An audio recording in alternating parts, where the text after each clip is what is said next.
మీరు చెప్పినట్టుగా రేపు ఎన్నికల్లో మీరు విజయం సాధిస్తే మళ్ళీ విశాఖపట్నం నుంచి అప్పుడైనా పరిపాలన సాగిస్తారా? ఉన్నది లేనట్టుగా లేనిది ఉన్నట్టుగా చిత్రీకరించుకొని జగన్మోహన్ రెడ్డి గారు చేసిన అభివృద్ధి ఏంటి, డైరెక్ట్గా అకౌంట్లో డబ్బులు వేస్తున్నామని ఒక్క రీజన్ తప్పితే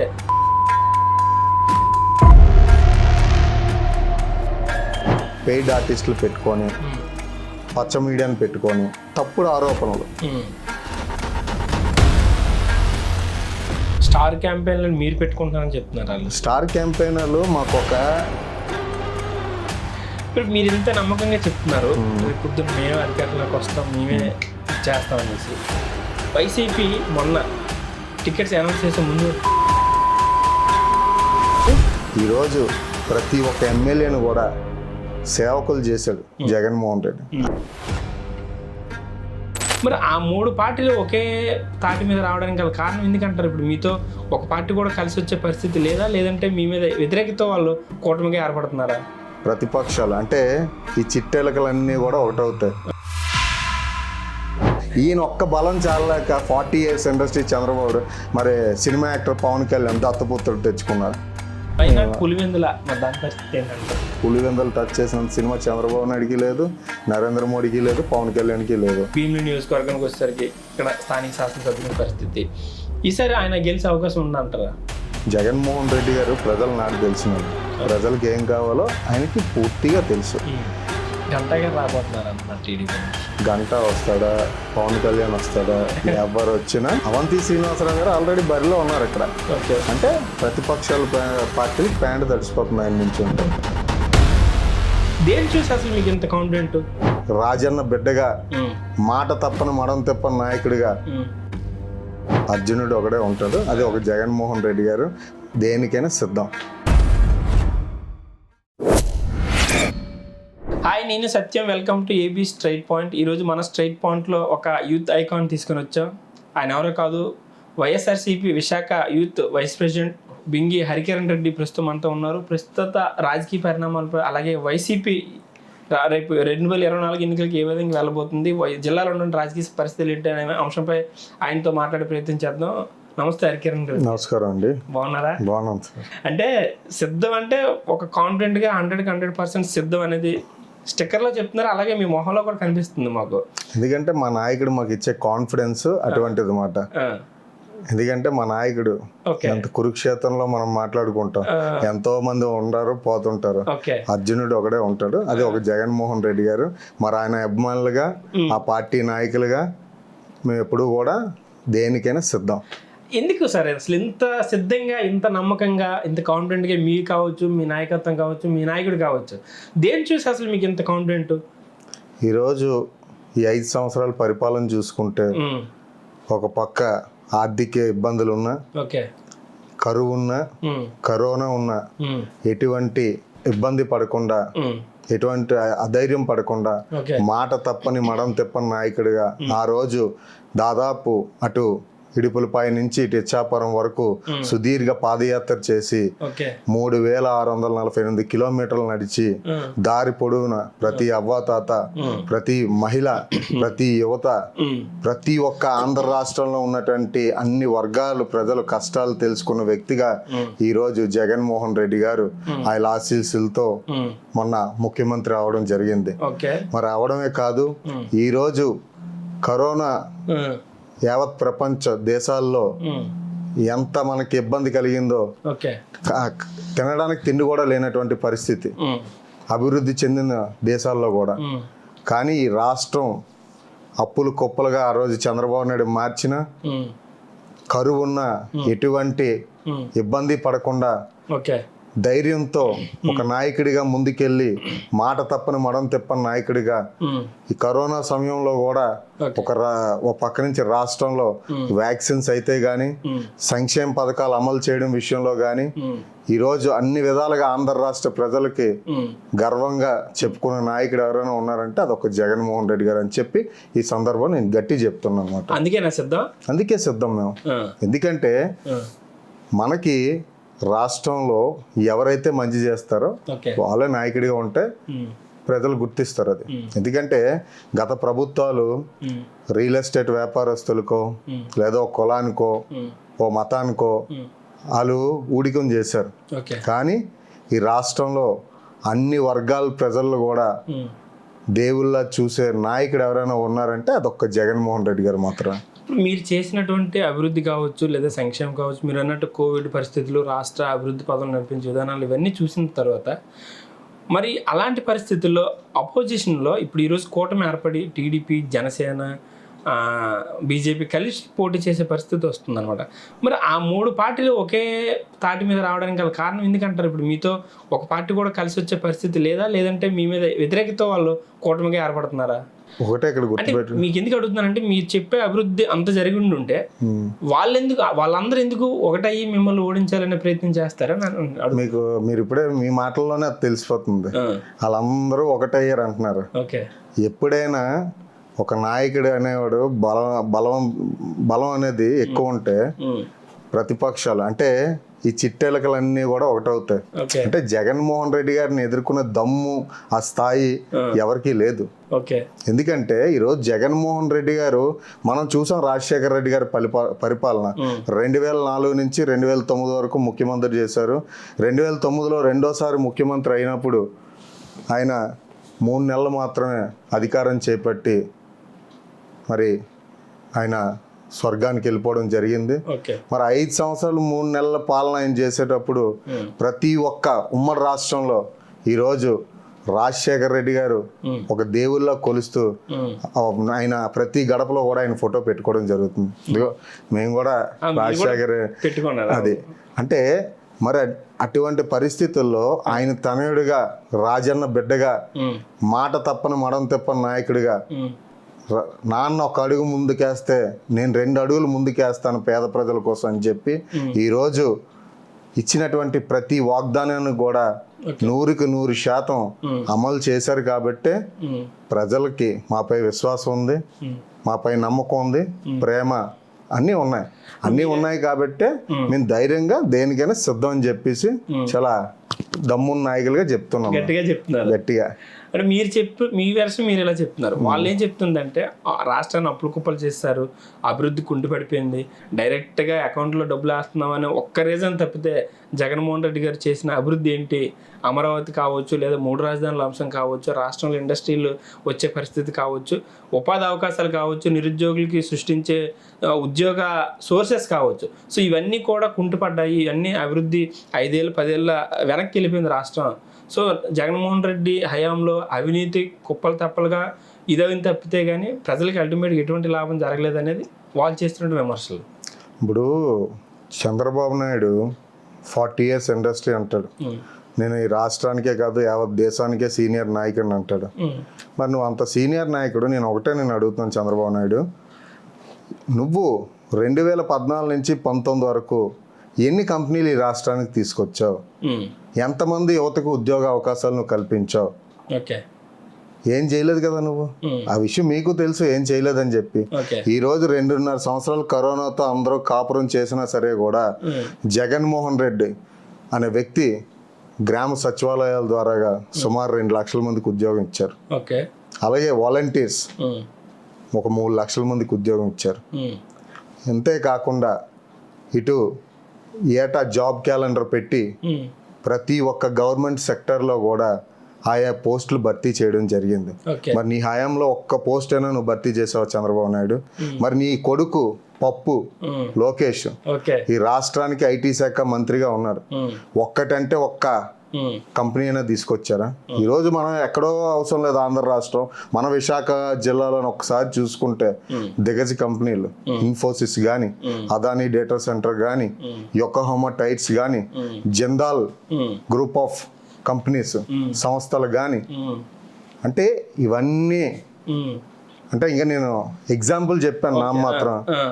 ఇది జగన్మోహన్ రెడ్డి గారు ట్రాక్ రికార్డ్ కాదు, ఆల్ టైమ్ రికార్డ్ ఇది. అంటే ఈ 2.5 సంవత్సరాల్లో ఎన్ని అభివృద్ధి కార్యక్రమాలు చేశారు, ఎంతో మందికి యువతకు ఉద్యోగ ఉపాధి కల్పించారు. అలాగే ఎందుకంటే మనం ఇప్పుడు ఒక ఇల్లు కడతాం, ఓకే స్టార్టింగ్లోనే మనం ఏం 5th ఫ్లోర్ కట్టిలేం కదా, బేస్మెంట్ స్ట్రాంగ్ ఉండాలి. ఈరోజు ఏంటంటే జగన్మోహన్ రెడ్డి గారు ఒకటే ఒక ఆలోచన, ఆయన ఈ రాష్ట్రానికి 30 సంవత్సరాలు పరిపాలన చేసి ఈ రాష్ట్ర ప్రజలు దిశ మార్చి ఒక మంచి నాయకుడిగా ఆయన గుర్తింపు తెచ్చుకోవాలనుకుంటున్నారు. మరి అందులో భాగంగా వ్యవస్థలో మార్పులు తీసుకొచ్చారు. ఒకప్పుడు మనం పెన్షన్ స్కీమ్ రావాలంటే మున్సిపల్ ఆఫీస్ చుట్టూ తిరగాల్సిన పరిస్థితి ఉండేది. అలాగే ఒక నెగిటివిటీ సర్టిఫికేట్ లేదంటే ఒక క్యాస్ట్, ఒక ఇన్కమ్ సర్టిఫికేట్ తెచ్చుకోవాలనుకుంటే ఎంఆర్ఓ ఆఫీసుల చుట్టూ తిరగాల్సిన పరిస్థితి. ఈరోజు ఎక్కడా తిరగాల్సిన పరిస్థితి లేదు. డైరెక్ట్గా అంటే ప్రజల వద్దకే పాలన అనే విధంగా, నా భూతో నా భవిష్యత్తు అనే విధంగా ఈరోజు పరిపాలన జరిగింది. అంటే మీరు చెప్పినట్టు నేను కూడా ఏకీభవిస్తాను. అంటే కొన్ని అంశాలు ఇప్పుడు ప్రజల వద్దకే పాలన అనేది ఆల్మోస్ట్ దగ్గరికి వచ్చినట్టు. ఎందుకంటే మీరు చెప్పినట్టు ఈ సర్టిఫికేట్లు లేదంటే ఈ పెన్షన్లు, ఈ రేషన్ బిల్లు ఇలాంటివి ఏవైనా కావచ్చు, ఇది ఓకే.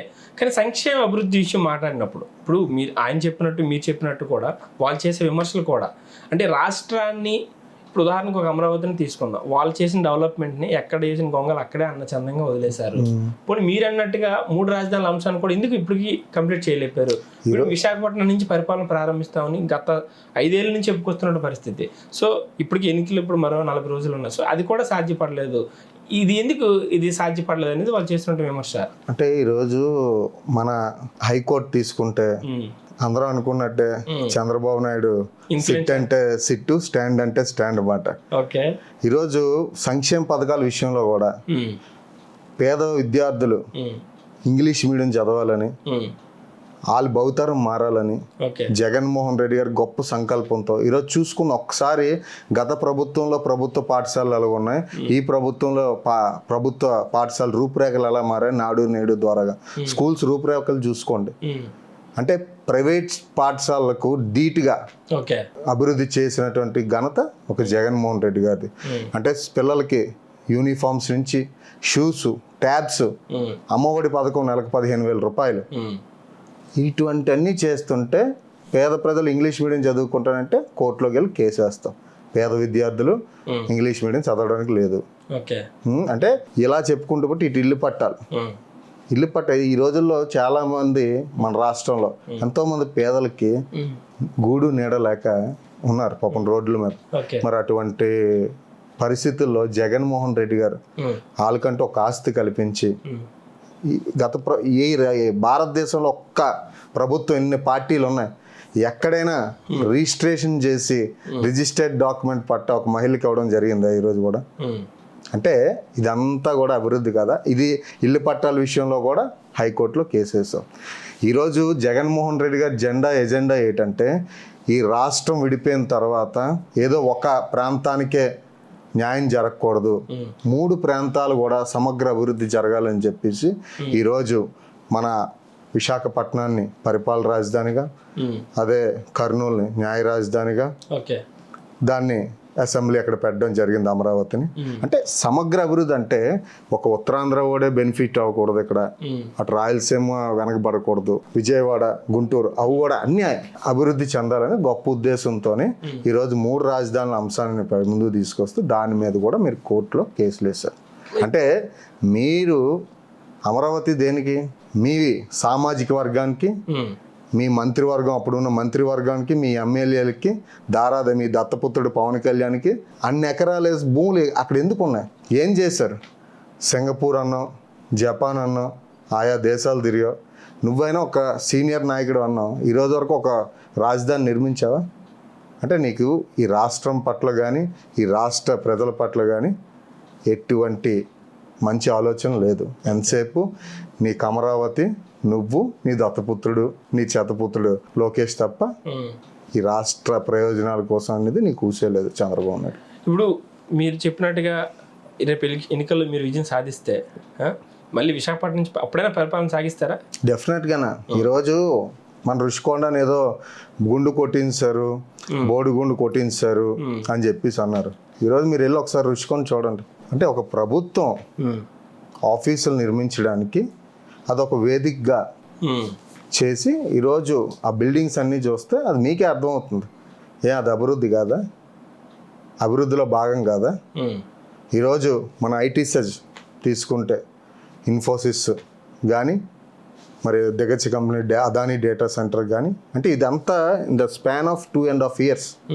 అంటే if you leave corona period, okay, this is the crucial period.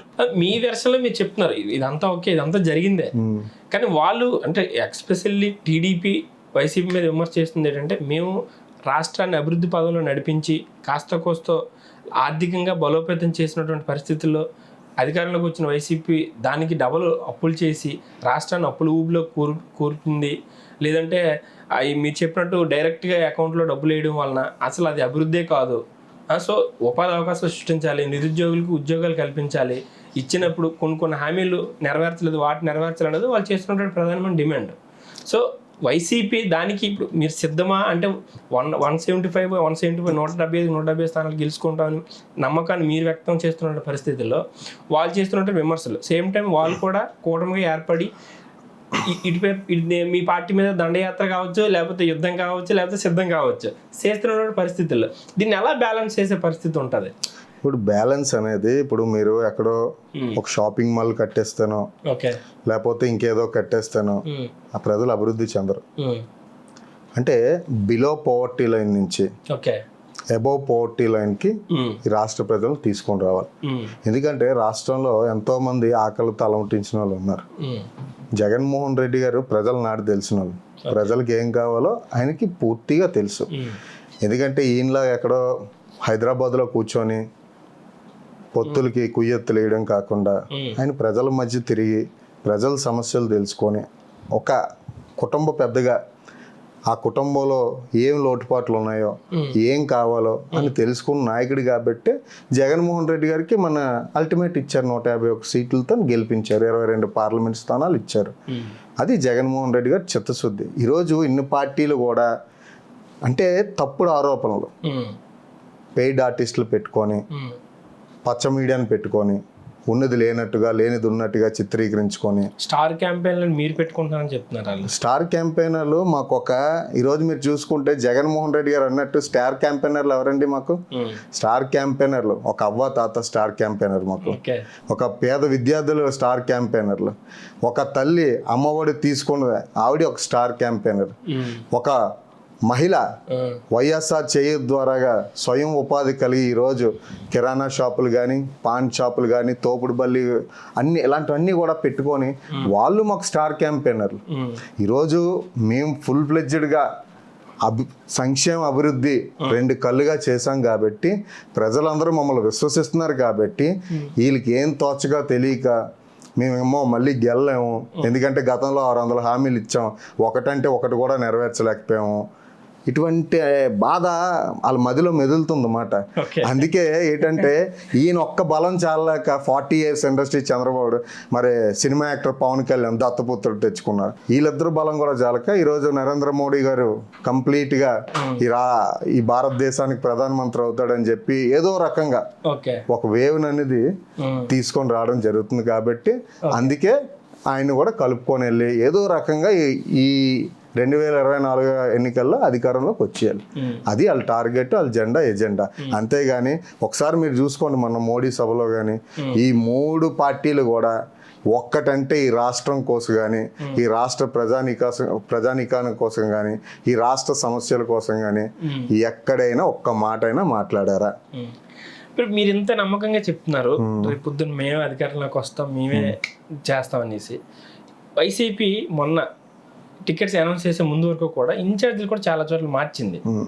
So మరి అంత ధైర్యంగా అంత కాన్ఫిడెంట్గా ఉంటే ఇన్ఛార్జీలు మార్చాల్సిన పరిస్థితి ఎందుకు వచ్చింది? జగన్మోహన్ రెడ్డి గారు ఆల్రెడీ ఒక మాట చెప్పడం జరిగింది, ఇప్పటి నుంచి కాదు, సుమారు సంవత్సరం నుంచి. ఒకటి చెప్పారు, ప్రజల్లో మీరు తిరగండి, ప్రతి ఎమ్మెల్యేకి ప్రతి ఇన్ఛార్జికి ఒకటే చెప్పారు జగన్, మీరు ప్రజల్లో తిరగండి, ప్రజలు మనల్ని పొందండి, అప్పుడు ధైర్యంగా మీరు ముందుకు రండి, వాళ్ళ సమస్యలు తెలుసుకోండి అని చెప్పి చెప్పడం జరిగింది. ఈరోజు కొంతమంది ఎమ్మెల్యేలు అది ఫుల్ఫిల్ చేయలేకపోయారు. ఎందుకంటే అది ఫుల్ఫిల్ చేయలేదు కాబట్టి వాళ్ళు మార్చారు. ఎందుకంటే జగన్మోహన్ రెడ్డి గారు ఒకటే ఎజెండా, ఒక నాయకుడు అనేవాడు నాయకుడు కాదు, ప్రజా సేవకుడిగా ఉంటేనే నేను వాళ్ళు విశ్వసిస్తాను, అటువంటి నాయకుడే నాకు కావాలి, అటువంటి నాయకుడే ప్రజలకు కూడా కావాలని చెప్పి మంచి ఉద్దేశంతో ఈరోజు మంచి కార్యక్రమం పెట్టారు. గడప గడప ప్రోగ్రామ్ కానీ ఏ ప్రభుత్వం అయినా ఒకప్పుడు మన ఎమ్మెల్యేని చూడాలంటే పూర్వం ఎప్పుడో సంవత్సరానికి ఒకసారి మన ఇంటికి ఎలక్షన్ పీరియడ్లో వస్తే లేకపోతే 5 సంవత్సరాలుగా మనం చూసాం. కానీ ఈరోజు ప్రతి ఒక్క ఎమ్మెల్యేని కూడా సేవకులు చేశాడు జగన్మోహన్ రెడ్డి. అది నిజమైన నాయకత్వం.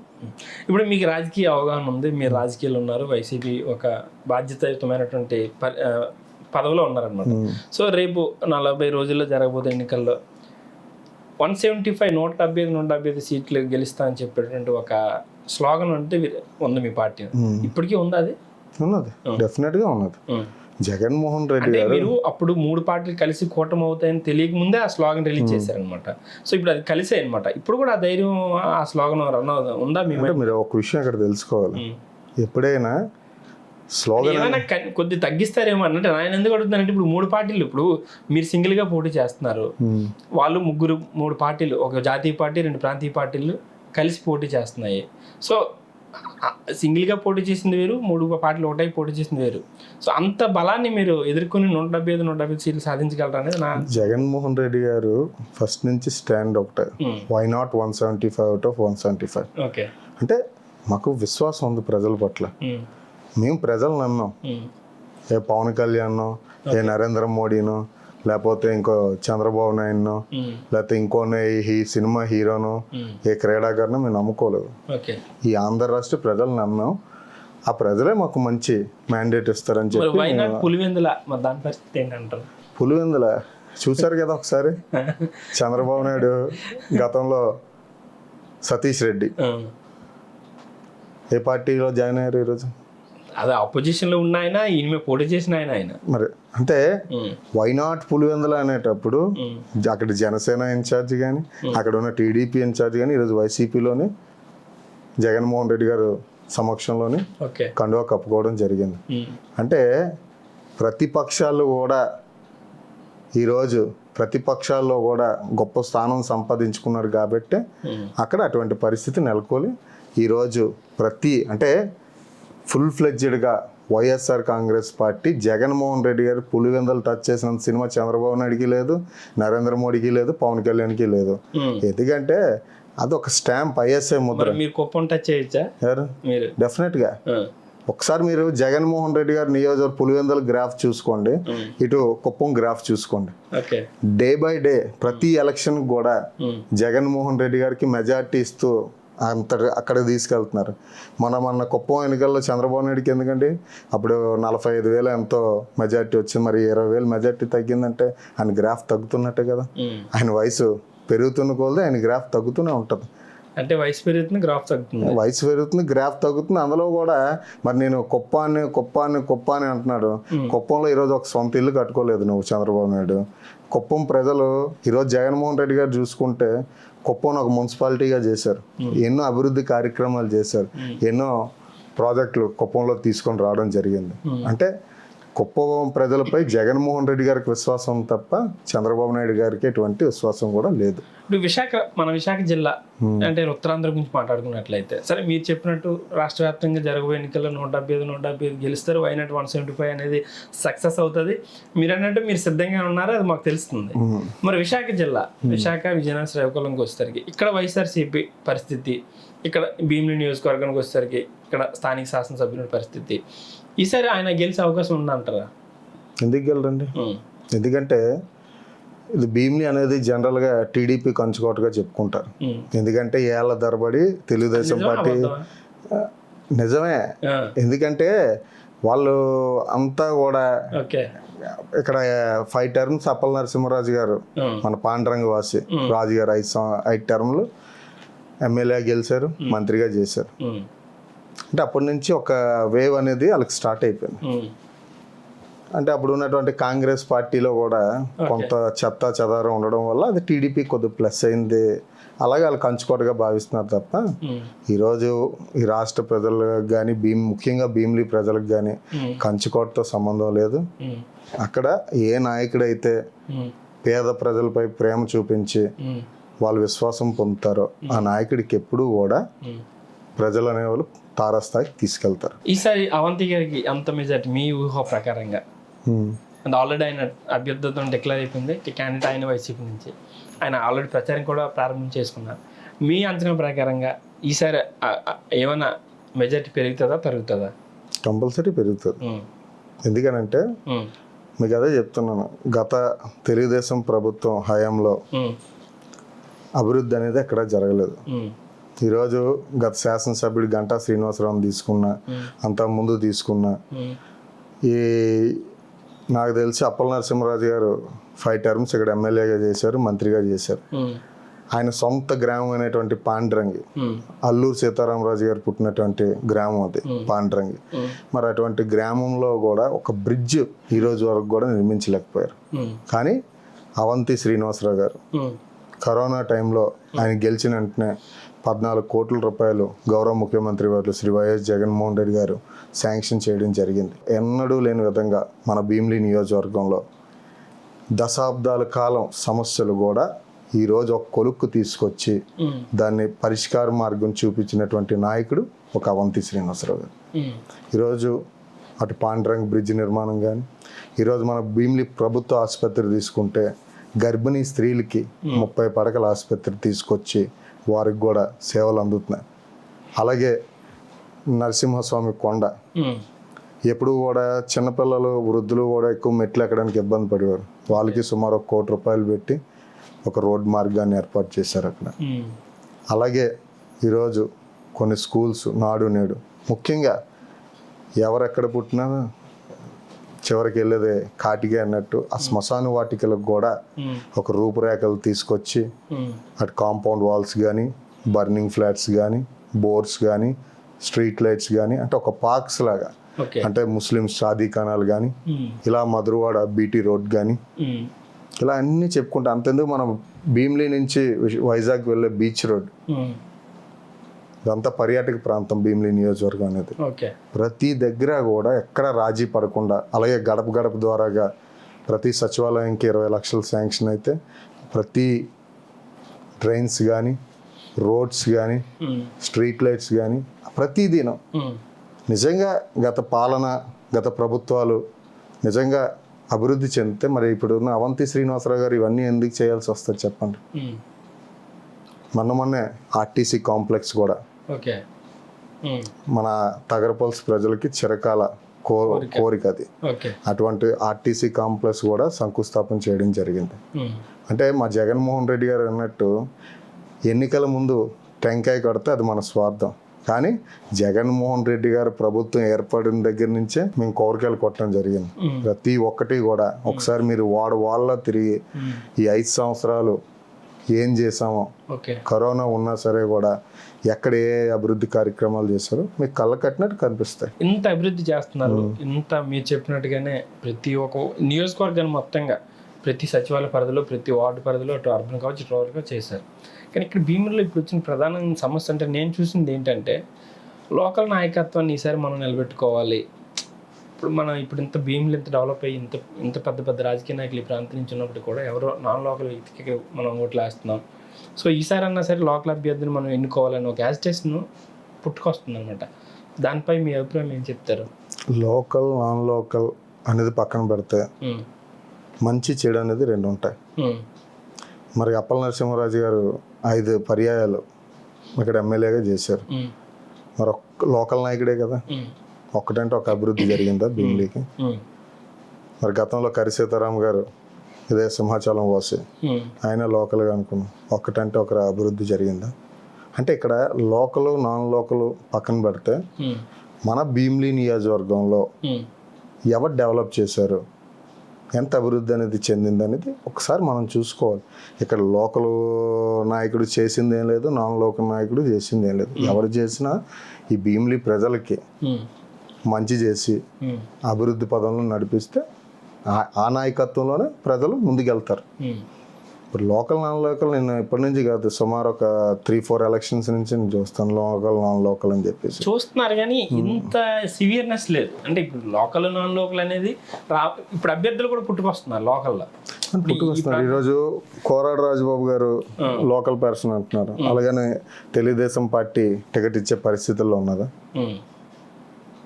అంటే ఉండవు. ప్రాంతీయ పార్టీలకు ఏంటంటే ఇప్పుడు తెలుగుదేశం పార్టీ కోరాడ రాజబాబు పీక్ స్టేజ్కి వెళ్ళిపోయేటప్పుడు ఏదో కొద్దిగా ఆయన తీసుకురావడం జరిగింది. మరి ఆయనకు కూడా ఈరోజు టికెట్ అవకాశాలు కూడా చాలా తక్కువగా ఉన్నాయి. అంటే మా పార్టీ స్టాండ్ తీసుకుంటే ఇక్కడ ఏ నాయకుడైతే అభివృద్ధి చేస్తాడో ఆ నాయకుడిని ప్రజలు విశ్వసిస్తారు. వాళ్ళకి రేపు పొద్దున 2024 ఎన్నికల్లో పట్టం కడతారు. అందులో భాగంగానే రేపు అవంతి శ్రీనివాసరావు గారు డెఫినెట్గా అత్యధిక మెజార్టీతో మేము సైతం గెలిపిస్తాం. ప్రజలు కూడా పూర్తి విశ్వాసంతో ఆయన ఓట్లు వేస్తారు. గంటా గారు రాబోతున్నారు అన్న టీడీపీ నుంచి, అక్కడ కూటమి నుంచి. గంటా వస్తాడా, పవన్ కళ్యాణ్ వస్తాడా, చంద్రబాబు నాయుడు వస్తాడా, లోకేష్ వస్తాడా, బాలకృష్ణ వస్తాడా, భువనేశ్వరి గారు వస్తారా, ఎవరు వచ్చినా అవంతి శ్రీనివాసరావు గారిని గెలిపించడానికి ప్రతి ఒక్క భీమిలి ప్రజానీకం కూడా సిద్ధంగా ఉన్నదని చెప్పి మీ ద్వారా తెలియజేస్తున్నాను. అంటే నేను విన్నది ఏంటంటే సర్వేలు చేశారు పార్టీ నుంచి కానీ లేదనుకుంటే ఎడిషనల్గా ఏజెన్సీలు కానీ చేసినటువంటి సర్వేలు ఏం తేలిందంటే అవంతి గారికి ఈసారి నెగిటివ్ ఉంది, గెలిచే ఛాన్సెస్ తక్కువ ఉన్నాయి. అందుకే చాలా వరకు కూడా ఆయన సీటు హోల్డ్లో పెట్టాల్సిన పరిస్థితి వచ్చింది. అఫ్కోర్స్ 170 స్థానాలు ఒకేసారి అనౌన్స్ చేయొచ్చు కానీ అది పార్టీ అధిష్టానం. ఇక్కడ ఇన్ఛార్జిని కానీ లేదనుకుంటే ఇక్కడ ఉన్న అభ్యర్థిని కానీ మార్చే ప్రసక్తి ఏ రోజు లేదు. సో అలాంటి పరిస్థితుల్లో ఇంకా ఆల్టర్నేటివ్ వేరే అభ్యర్థి లేక పార్టీ నుంచి ఆయనకే ఇవ్వాల్సి వచ్చింది అనేది ఒకటి ఉంది. అలాగని లేదు. ఇప్పుడు అవంతి శ్రీనివాసరావు గారు అనే వ్యక్తి ఎక్కడైనా పలానా అవినీతి చేశారని మర్చి చెప్పారని మీరు చూసారా?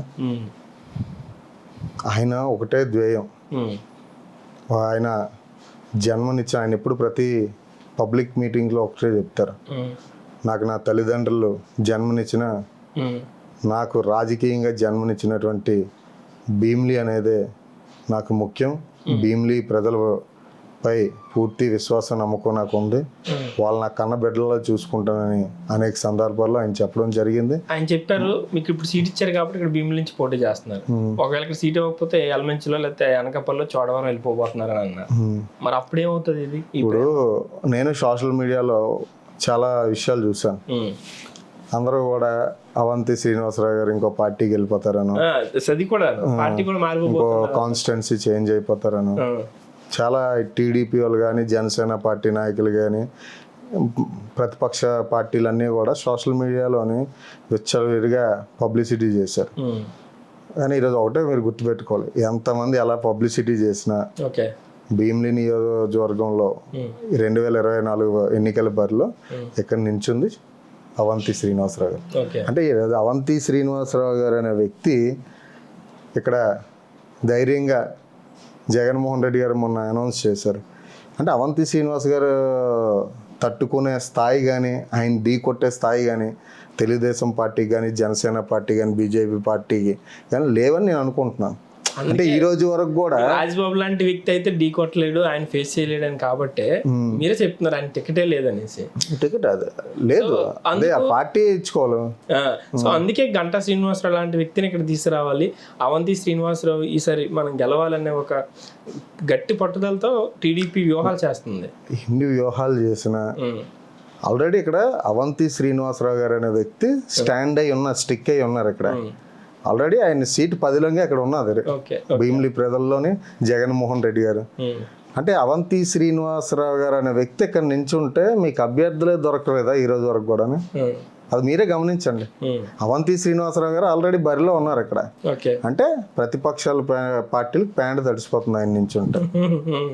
అందుకే ఈ రోజు వరకు కూడా అభ్యర్థినే ప్రకటించలేదు.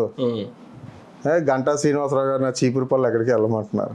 ఈరోజు ఎవరో కొత్త పేరు ఎవరో దిలీప్ కుమార్ అట, ఏదో ఆయన ఫామ్ ఎన్ఆర్ఐ అని చెప్పేసి. అంటే మీరు ఒకటే గుర్తుపెట్టుకోండి, ఇక్కడ వైఎస్ఆర్ కాంగ్రెస్ పార్టీకి ఒక విధానం, ప్రజలపై చిత్తశుద్ధి అన్నీ ఉన్నాయి కాబట్టి ఈరోజు ఆ నాయకుడికి ఇక్కడ సీట్ ఇచ్చారు. రేపు డెఫినెట్గా కూడా గెలిచి చూపిస్తారు. అంటే ఆయన్నే ఎదుర్కోలేక ఇక్కడ ఎవరిని సరైన క్యాండిడేట్ వాళ్ళకే తర్జన భర్జన పడుతున్నారు. నిజంగా అవంతి శ్రీనివాసరావు గారి మీద ఇంత దుష్ప్రచారం చేసేటప్పుడు మరి కనీసం మీరు మీ అభ్యర్థిని ప్రకటించాలి కదా ఈ రోజు వరకు కూడా. అంటే అభ్యర్థులే కరువు అయిపోయారు వాళ్ళకి ఈయన మీద నించోడానికి. మరి అటువంటి వాళ్ళు కాకమ్మ కవర్లు చెప్తే ఎవరు నమ్ముతారు చెప్పండి మీరు? ఇప్పుడు ఎన్నికల ముందు మొన్న జరిగినటువంటి 2019 ఎన్నికలకి ఇక్కడ కొన్ని హామీలు ఇవ్వడం జరిగింది.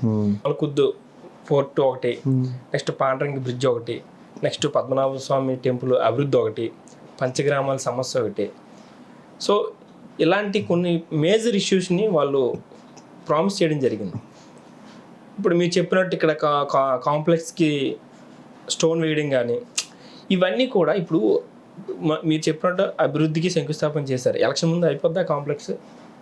ఏది ఎలక్షన్ ముందు అవదండి కదా. ఇప్పుడు అంటే నేను చిన్న ఎగ్జాంపుల్ చెప్తున్నాను. ఇప్పుడు చంద్రబాబు నాయుడు గారు కూడా అక్కడ అమరావతి అని చెప్పి రాజధాని అని చెప్పారు. అంటే 5 years లో అయిపోయింది అది అని ఇక్కడ ఒకటే గుర్తుపెట్టి ప్రాజెక్టులు అండి. ఇప్పుడు మీరు చెప్పినట్టు అమరావతి రాజధాని ఏ ప్రాజెక్ట్ అయినా చాలు కదా. మరి అదే చెప్తున్నా నేను కూడా. ఇక్కడ ఏది కూడా ఒక పోర్ట్ అక్కడ నిర్మించాలన్నా ఈరోజు సుమారు ఎన్ని పోర్ట్లు అండి జగన్మోహన్ రెడ్డి గారు చేశారు?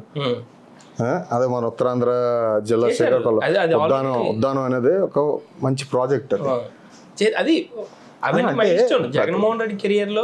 ఇప్పుడు ఉద్దానం లాంటి ఇది కానీ లేదంటే కొన్ని పోర్టులు కూడా కన్స్ట్రక్ట్ చేస్తారు. అవి కూడా అది ఎవరైనా అప్రిషియేట్ చేయాల్సింది. ఎందుకంటే అవి అదే చెప్తున్నాను. మనం 2.5 సంవత్సరాల్లో కరోనాతో కాపురం చేసాం.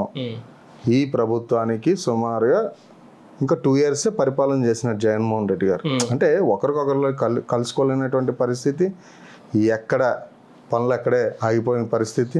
కేవలం 2 years మాత్రమే ఈ ప్రభుత్వం నడిపేది. ఎందుకంటే లాస్ట్ 3-4 months 6 months అంతా ఎలక్షన్ పీరియడ్. అది ఏ పార్టీకి అయినా సరే కూడా. మరి ఈ 2 years స్పాన్లోనే ఇన్ని అభివృద్ధి కార్యక్రమాలు చేస్తే నెక్స్ట్ మళ్ళీ మమ్మల్ని ప్రజలు విశ్వసిస్తారు. కంపల్సరీగా రేపు రానున్న సార్వత్రిక ఎన్నికల్లో జగన్మోహన్ రెడ్డి గారు ముఖ్యమంత్రి అవడం ఖాయం.